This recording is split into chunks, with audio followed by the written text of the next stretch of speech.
Hello lovely people, it's Nikol back in the Stitches and Slapdashery sewing room.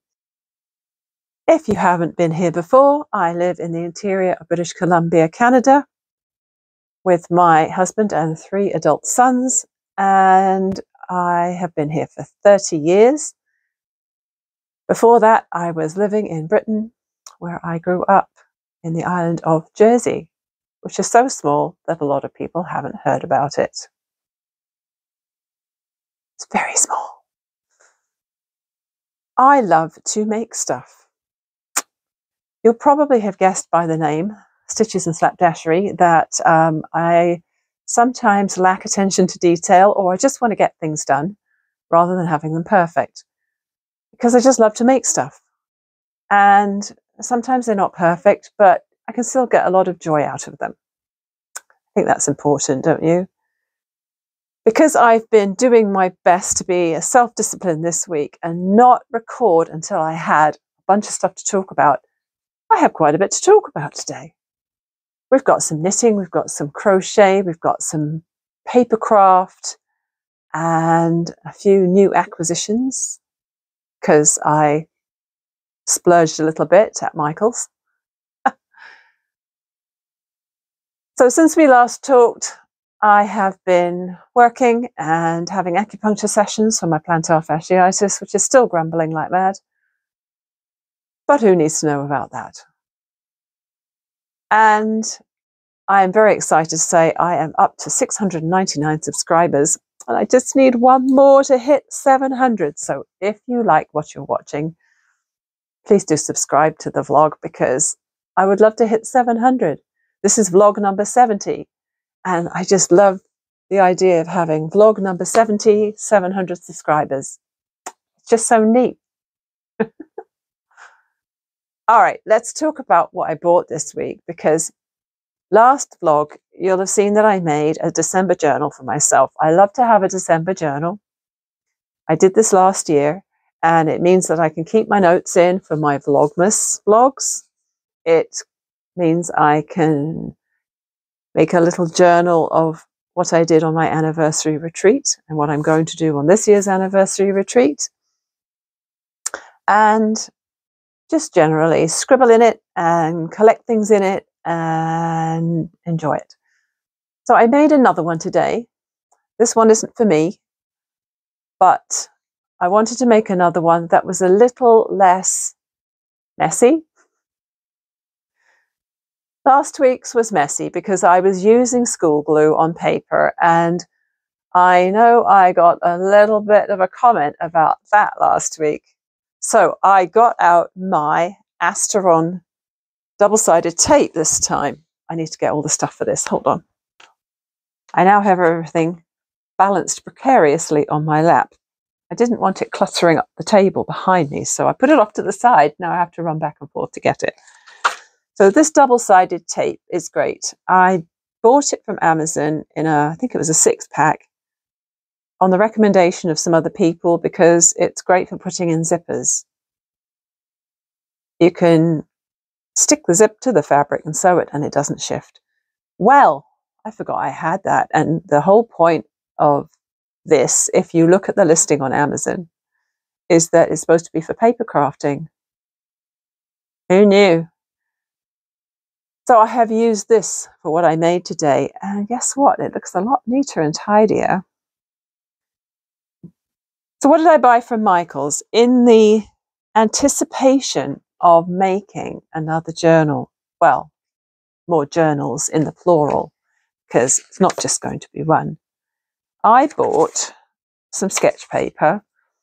Now, whenever I've made journals in the past, it's usually been found items, stuff gleaned from secondhand things, you know, pages ripped out of old books, all sorts of bits and pieces. And this time I bought some new stuff to make these journals that I want to make, but I know that the messy ones will appeal to some people, and the more neat new type ones will appeal to others. And I like the messy ones, to be honest. I made this one today and I'm like, it's very lovely. Doesn't have the same character as the messy ones, but that's just me. But I bought this sketch pad from Michael's because it has some recycled content. And also it's not bright white. I didn't want bright white paper. And what was nice about looking on the website ahead of buying this was I could compare the weights of papers. This one is £60, and I think that's probably per square yard. I'm not sure. This one's 80 grams per square meter. And so it's good that they tell you that, because then you can compare the weight. So a watercolor paper is going to be way heavier than this. There's some called mixed media, which are heavier than this, and so on. And there were some that were grey toned or beige toned or tan toned.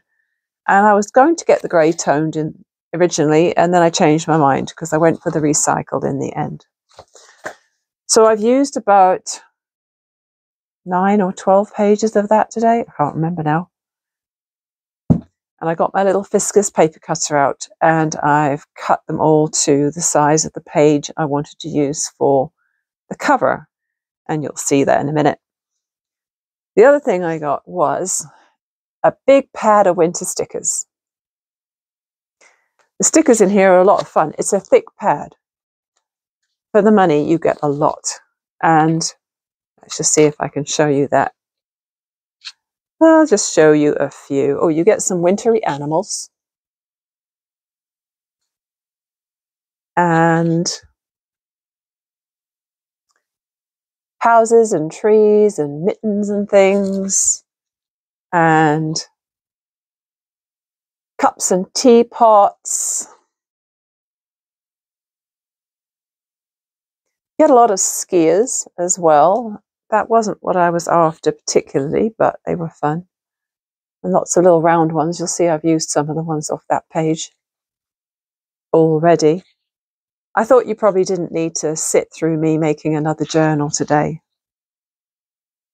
So you're spared from that. There's a few nice cozy looking ones there.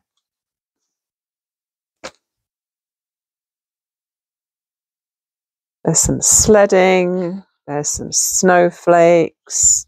There's some that you can use as labels because they have writing space on them. And other cozy, wintry things. Again, I've used a few off that page. So I really enjoyed using the stickers. Not something I buy very often, but for an occasional treat. Rather fun. Now, this is going to last me a very long time. I bought a set. This was more of the splurge than the other things because this was the most expensive item. I bought a set of 100 gel pens. Oh my God, Nicola, what were you thinking? But aren't they gorgeous? This takes me back to being a kid again, when you used to get a brand new set of pencils or crayons or markers or something, and you just fell in love with them and you just wanted to use every single color and color everything inside. 100 shades of gel pen is amazing, but not only that, but let me just show you those ones along the front there. Can you see the ones in the middle at the front are actually glittery? Some of the pens have sparkle cases and those ones have glitter ink in them. Now, glitter is another thing I don't buy on its own and I don't normally go for. But when it comes to this, I obviously put all my other, what's the word I'm thinking of? I put all my prejudices aside and bought glitter gel pens. These will last me for a long, long time. The cashier at Michael's said that she always makes sure that when she lets her grandkids use her set, they always have to keep them in the perfect order and never mix them up. And I'm like, that's a nice idea. And they do look lovely when they're all grouped like that. But I don't know if I'm going to be that obsessive about it. It's only going to be me who's using them. I don't have grandkids to come and mess up my craft supplies. And right now I'm very pleased about that. So what did I make? Today's little journal, it's another December journal. And I used the pad of paper that I got from the dollar store last year, and I just chose the same pattern, the back and front. And they're only 6 by 6. So I managed to remember how to punch and bind it this way, like I did that one I made for myself last year. Because it doesn't work if you've got pieces of paper that are separate. I was originally going to do long strips, fold them in half, punch the spine. But of course, that doesn't work when you've got 2 separate little 6-inch pieces. So the idea with this was that it wasn't going to be super Christmassy as such. It's mainly just going to be wintry and cozy looking and not too blingy. So a little bit of, I had to use a little bit of self-control not to go overboard with this. I made a little bookmark to go with it, with the jute and the wooden bead. So what's inside? So mostly this is just the stickers and a little bit of writing that I've added in with the gel pens. That says My December Journal. So there's a sticker on most double page spreads. I did cut up a little bit out of my Interweave Knits knitting magazine from 2006, which I can't even remember where I got it from, but I did cut a little bit out. Don't you think that knitting chart looks a bit like a Christmas tree? I thought it did, so I thought I'm going to put that in. And then there's some more stickers. There's a nice little sticker along the bottom of that page there. And I put one on there and I just wrote in, keep warm.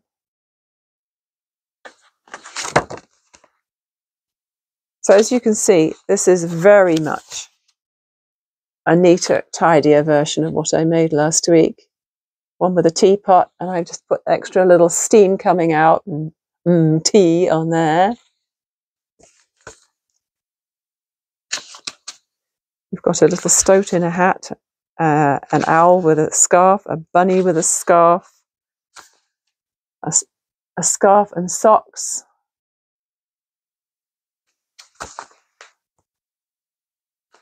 And a sweater, where I just wrote in sweater weather. And then, oh, there was a couple of things in the back of the Interweave magazine, like a 3-needle bind off and a Kitchener stitch, and I cut those out and I put them in as well. So it's a knitting themed December journal. Candles, I just wrote glow on that.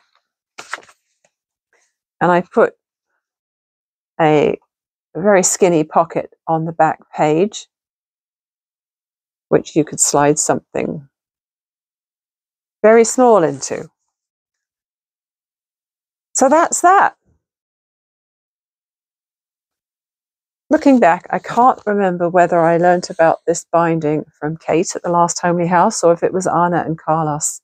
I know Anna and Carlos love to make their project journals, and they've made a lot, and theirs are really thick and they fill them with tons of stuff.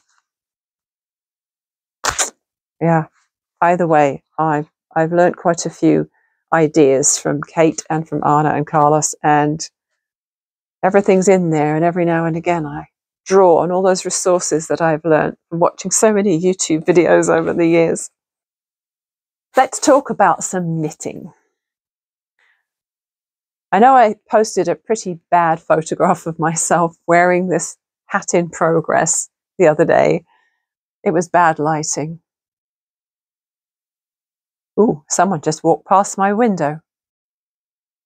My sewing room is a basement bedroom. It was a basement bedroom. It's now a basement sewing room. And so I've got a narrow window fairly high up on the wall. but I get a good view of my front yard and the quiet road I live on. Someone just walked by. I think it's probably someone going to read the gas meter. That was weird. So I have my ring light on and my overhead light on, and they can probably look in and see, what is that person doing in there? All right, I'm getting really tangled up here. What's going on? What is happening? Okay. Now, I thought I had done more of this. It doesn't look as progressed as I thought it was for some reason. But the Barley hat is about 4.5 inches deep so far. It's mostly stockinette, but with a garter stitch section on one side. The pattern is TinCanKnits Barley, and it's the Barley worsted weight one, because they did write it, I think, for 2 or 3 other weights of yarn. And the yarn is the lovely Sirdar Jewelspun Aran, which is a little bit skinny for a worsted weight, but it works. And I didn't follow the pattern exactly because the yarn was a little thinner, and so instead of 90 stitches I cast on 86, and then I just eyeballed how many stitches I'd need for this garter section. So I think I need to go to 6.5 inches, and then I can start the decreases, and I haven't even looked ahead to see how that's done yet. And I'm hoping that the fact I didn't use the exact same amount of stitches they did isn't going to mess me up too much, but I'm sure I can fudge it if I need to. So the Barley hat matches the oats cowl that I made previously, and I still have a ton of this left. I think the oats cowl used 50-something grams, which means the hat probably will also use about the same, maybe even less. So if I can get a hat and a cowl out of 100 grams of this yarn, I'll have at least half of the ball left to make something else. Amazing. Sometimes you think yarn is expensive, but when you think of the amount of entertainment you get out of it, actually not. You tell yourself that, Nikol. The other knitting I did this week was on an old project. So this was called the Sporto sweater. It's a hooded sweater. It's knitted top down from the hood down, and no seaming or anything, in one piece. It has an optional kangaroo pocket, which I haven't put on either of the Sporto sweaters I've made. The first one I made was grey, and it was very cheap yarn. I managed to make it for about $10. And it's very pilly. And for some reason, I managed to make the sleeves too short. So I went back and adapted that one as well. I had to make the cuffs longer, and then I put thumb holes in the cuffs, and I was really happy with that. But the length of the body was fine. Then when I made this one, I think it was last year, it'll be on my Ravelry page when I made it. This one is Scheepjes Truly Scrumptious Aran. I think that's what it's called, because there's 2 weights of this one as well. And it's recycled. At least half of it is recycled polyester or acrylic. I think it's 50% recycled polyester, 50% acrylic. It's very cozy, very smushy and squishy. It's a little splitty to knit with, but not enough that I wouldn't knit with it again.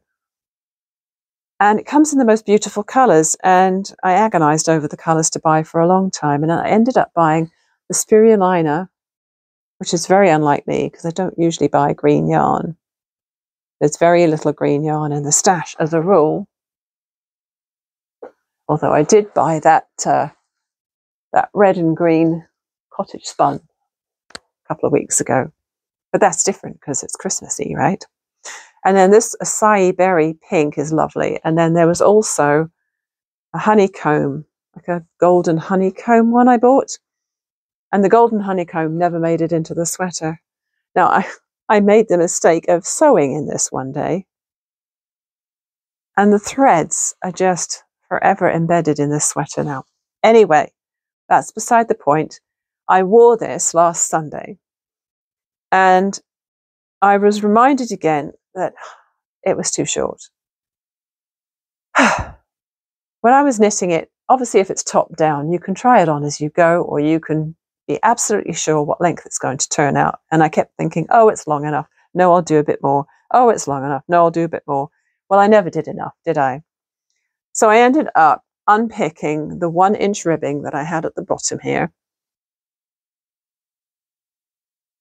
But because I had done a split on the side and done the ribbing worked flat on the back and the front, the sides were all weird because when I unpicked them, there was a whole bunch of threads and woven in ends and all sorts of things going on.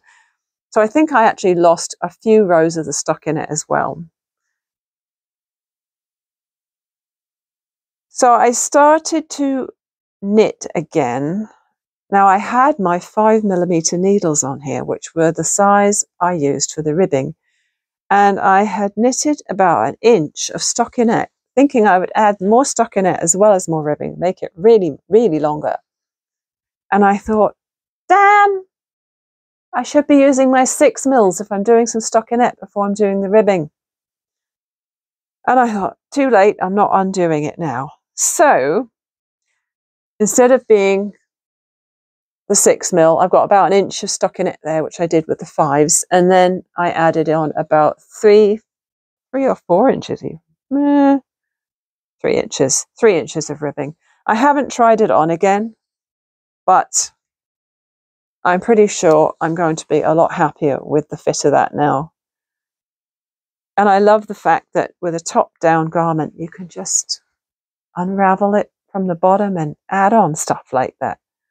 Before I talk about the crochet and the make-along, I watched some good shows this week. I was glad for some recommendations of good things on Netflix because I saw A Man Called Otto come up on my suggested watch list. Is that what it is? Homepage? Anyway, A Man Called Otto is a film with Tom Hanks in, who I love. Has he ever made a bad movie? I don't think he has.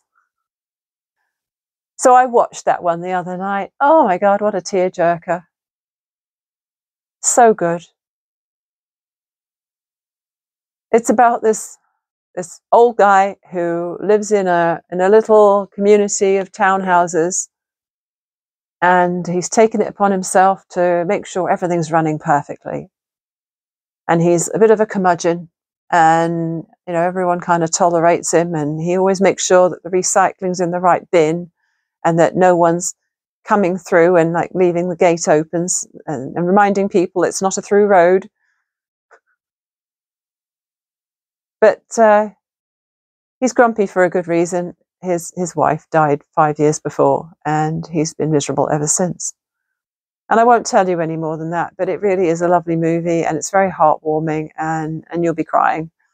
So do watch it if you haven't. I also watched Passenger on BritBox.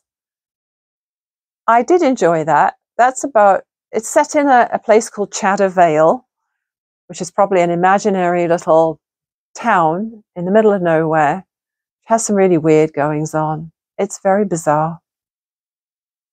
And the main character, she's a policewoman who is trying to do her job, but her boss, the sort of detective inspector or whatever you call the head of the chief of police, that's what she is. She just wants her to focus on minor issues, and she says, oh, you shouldn't be bothering about that. That's not important. And she's like, yes, it is. And there are 2 other police officers in the station, a man and a woman. And at first you think they're absolutely useless. And then later on, they actually start to come into their own. And it's it's nice to watch. Anyway, I quite enjoyed that. But of course, there's only one season right now, which means that you get to the point where it's getting exciting, and then it's the end of the season and there's no more yet. And you're like, oh, really? So I watched another show. Sounds like I watch a lot of TV, doesn't it? But I don't really feel like I do. I watched another one on BritBox, which is called The Change, which is also rather fun because, you know, if you're anything of a feminist, you'll really enjoy it. This woman's just turned 50. She's at her birthday party. Everyone's all having a good time except her. She's cleaning it all up. She logs every little piece of cleaning up and looking after people and, you know, cooking and everything. She logs it all the minutes she spends doing that. She logs it in her journals. She gets to the age of 50 and she's like, what the heck? I need to take some time for myself. So she gets on a motorbike and she buggers off. And she ends up in another little town where they have all sorts of weird things going on, like an eel festival and that sort of thing. And these two people who run a local radio station. Anyway, I do recommend that one. But again, that one ended strangely. I hope there's going to be another season of that, because it gets to the end and then you're like, I need more. There's got to be more to this story. So hopefully there will be. And I also read a book this week. I put this on hold at the library along with a couple of other things. I got a Tunisian crochet book and a Christmas crochet and knitting book, neither of which I was very excited about. So I flicked through them and I was like, they're going back. So this one, and I don't know why I do it, right? A Dark and Stormy Knit by Peggy Earhart. And I got 2 knitting-based novels. And I don't know if it's just me being snobby or what, but I always find them too cheesy and too annoying because they're always a murder mystery.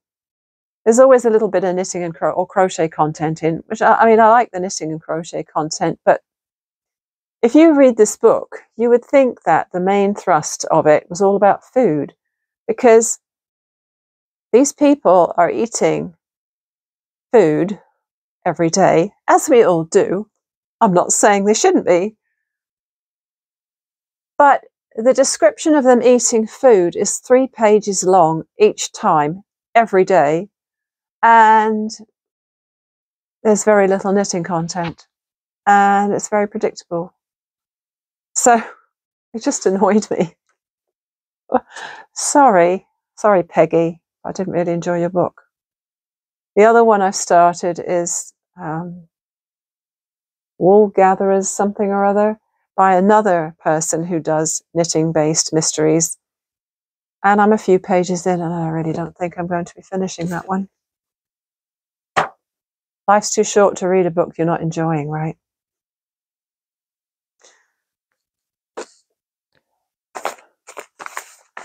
So that's that. Mrs. Opinionated has spoken. All right, it's November. You knew that already, but I'm just reminding myself that it's November. We started a Slapdash Colour make-along back at the beginning of September.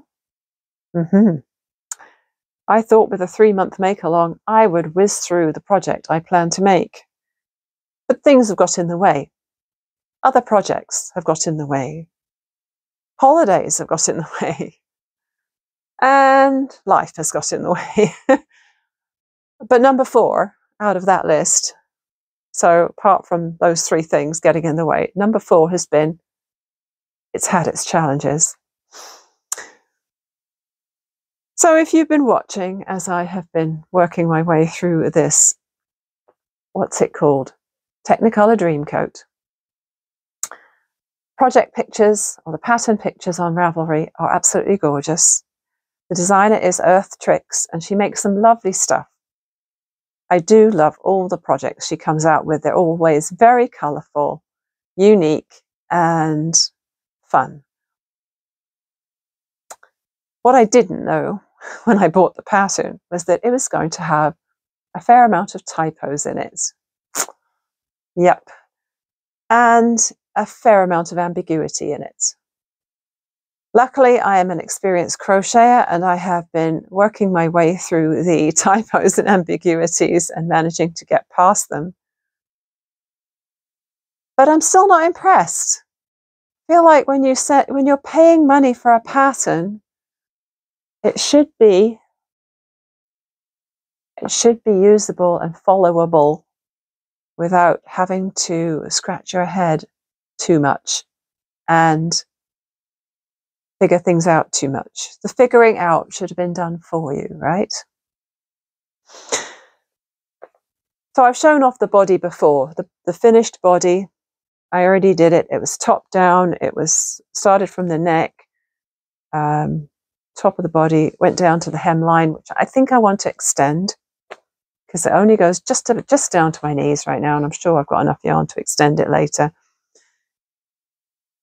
And that was okay. But this hood has not been easy so far. However, we are getting there. At the moment, let's see, I think the bottom edge of the hood is here. I think this edge is going to be the one that's going to be attached to the neckline at some point. So I'm going to have to be really careful to make sure that this bottom of the hood matches my neckline, because I made it a little wider than the pattern said because it was too tight around my neck, and it's a coat, so I don't want it to be too snug. And I think this part of the hood is what's going to frame the face at some point. It's going to have to be quite a bit bigger than this. So I think if you've been following along, you'll see I've really not added much since we last talked. I have added the pink. I think the teal was already on there, and I've just added the pink surface crochet here, and then this pink section here. And so because it is November and there's only 3 weeks of November left, during which I would like to have this hood and the 2 sleeves made, I'm going to have to get a move on. For sure. Still attached to the pink. I love that pink. This shade, the yarn, by the way, is Loops and Threads Impeccable, 100% acrylic. I bought 12 balls of it from Michael's. Sadly, I bought it from there before I started working there. Otherwise, I could have got my staff discount off all of it, couldn't I?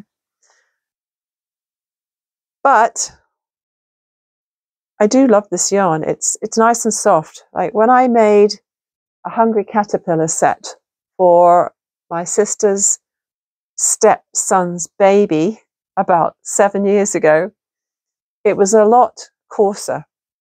So I don't know if they've changed where they're getting it produced now, but it comes in a lot more colours now, I think, and it also feels a lot nicer. And of course, it's easy care, so you just throw it in the washer and dry it. So that's lovely and easy. I am, as I said before, questioning my colour choices, in that when you look at the pattern pictures that Earth Tricks has put up on her pattern page, she has graduated her colours much more prettily. So she might have a lot of different purples graduating into greens and then graduating into something else. So it's not all jumping over the place like my colours.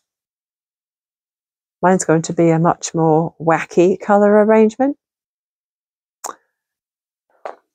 But I'm not changing it now. I've put a lot of hours into this thing. So yes, I do need to focus on that. The Barley hat can be my I'm going out somewhere and I need something to keep my hands busy project. This coat is going to be my couch project. And I will try not to get distracted by too many other things. So I wanted to show you some of the things that other people have made for the Make Along. It's only been a handful of people. My vlog is only tiny, and obviously not everyone who watches wanted to join in. But one watcher who doesn't have Instagram has sent me some pictures. Joan, I'm looking at you. So I'm putting her pictures in somewhere of the sweaters she's made. She's knitted 2 sweaters in the time I've been struggling with that Technicolor dream coat. So I'm going to put the photos of that in. And I also did a little scroll. I recorded a little bit of scrolling I did while on Instagram on the hashtag /ColorMal2024 page, so that you can see Cheryl's beautiful sweater and Stitch and Sew's lovely 10-stitch blanket. And there was another person, hang on a minute,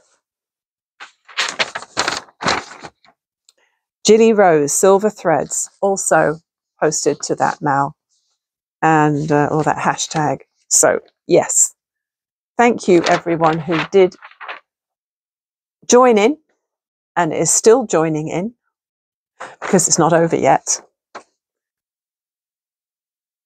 So if this is the first you've heard of the Make Along, there's still time to join in.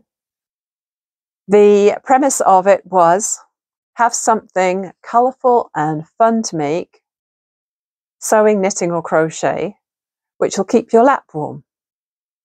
So for cold winter nights, it's nice to have something to warm up your lap, right?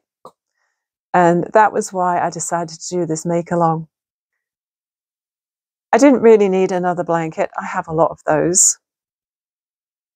And so that's why the coat idea came about. And I had the Technicolor Dream Coat in my Ravelry favourites, or in my queue, I can't remember, for quite some time. It was something I've been wanting to make for a while. But yes, she needs to get it tech edited. Well, that didn't take as long as I thought to talk about all the things I wanted to talk about. So I'm very grateful to have this Friday, I think it's November 8th today, completely free, so that I could make something, record a vlog, and I'll be able to get it edited and uploaded. And all I have to do at some point is get out for a bit of a walk, pick up some extra toppings for pizza, because it's pizza night. And we always make them from scratch, and it's always a family affair, so that it's not just me standing in the kitchen on my own cooking for the rest of them. So that's nice too. I hope you've had a good week. Hope you have a great weekend, and hope you get to make some stuff if that's what you want to do. Do leave a comment underneath to let me know what you're making. If you enjoyed my video, please do give it a like. I know everybody says that, but if you give it a like, it helps YouTube know that people have liked it, and they'll share it to other people so they'll get to see it too. If you subscribe, you could push me up to that 700. That would be really exciting. Vlog number 70, 700 subscribers. And I appreciate you, and thanks so much for watching today. I'll see you again real soon. Bye for now.